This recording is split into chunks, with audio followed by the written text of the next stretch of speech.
Hi, my name is Barry Vann. I normally talk about topics rooted in history, geography, sociology, or economics.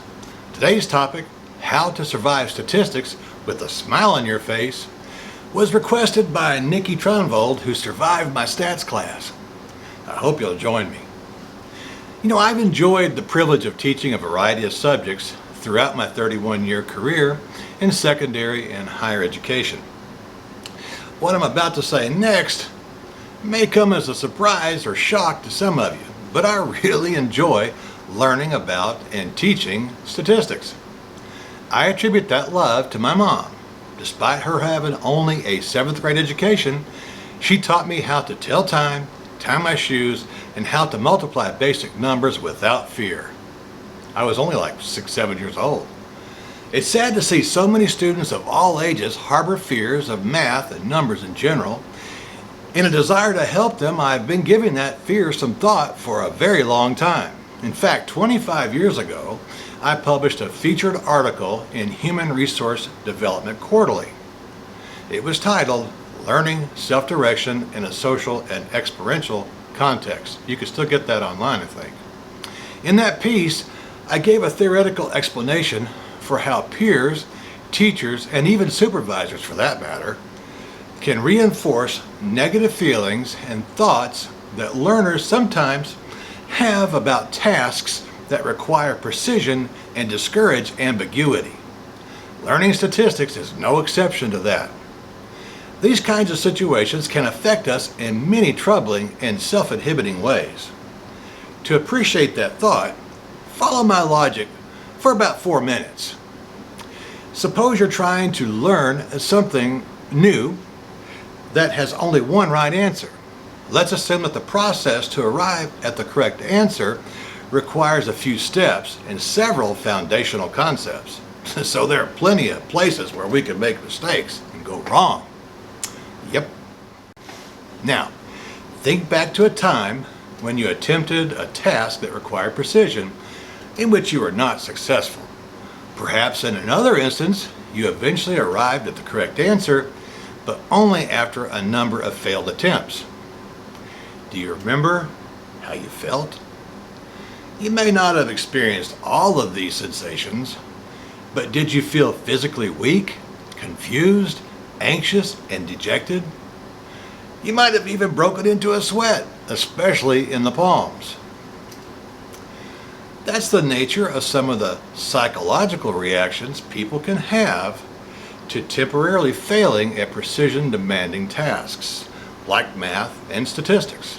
Now, imagine how you would have felt if a teacher or supervisor reacts to your wrong answer or project in an angry, unhappy, or even a belittling manner.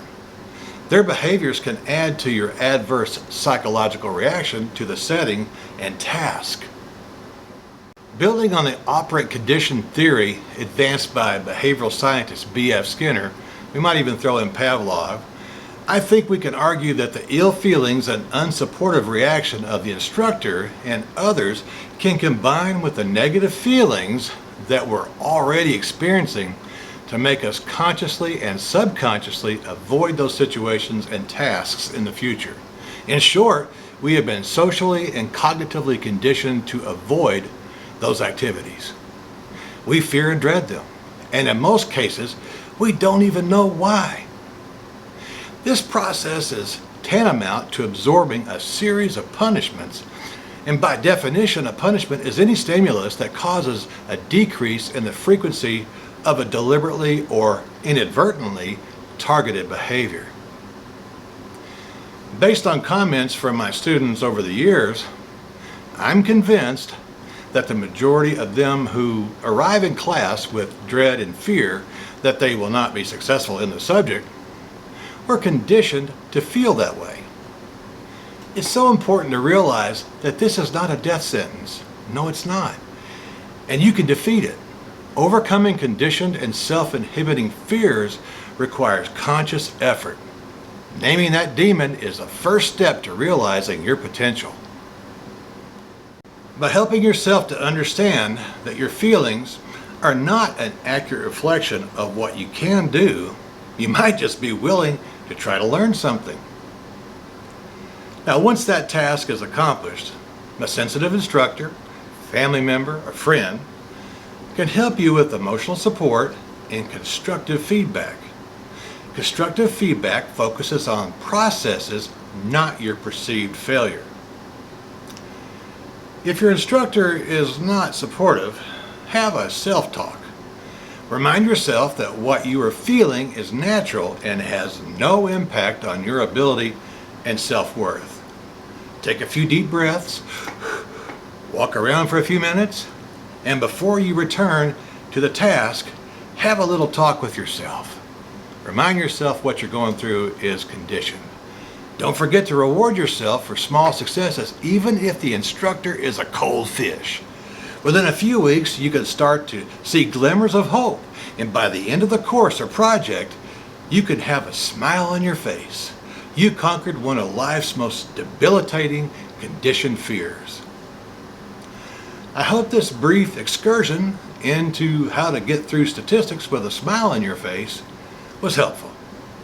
I'd love to know your thoughts and experiences with math and statistics, so please leave a comment below. Hey, I look forward to seeing you again here on The Vantage Point. God bless you and yours. Bye-bye.